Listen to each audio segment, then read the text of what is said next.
Көңілі таза бұлақтан, көкірегі жарық шырақтан, айналып жүрер толғанып, келсең де жақын жырақтан.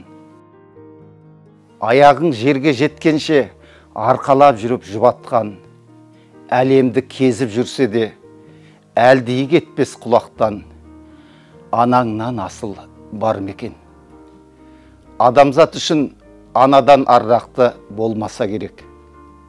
Жұмақтың кілті ананың табанның астында деген сөздің өзі аяулы жанның қадірін арттырып тұр емес пе?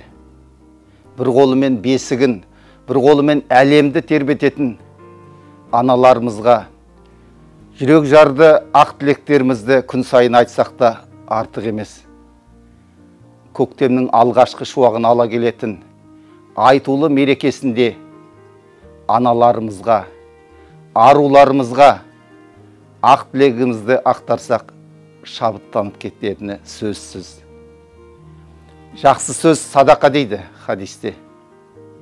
Сұлу ғана емес сымбатты, ардақты, мінезді, адал жар, абзал ана, ағайынға қамқор, ауыл аймаққа құт, ердің мақтаны, елдің көркі аналарымызды, аруларымызды айтулы мерекелермен шын жүректен құттықтаймын.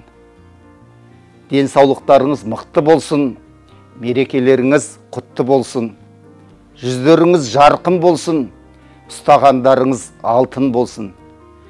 Бақытты болыңыздар.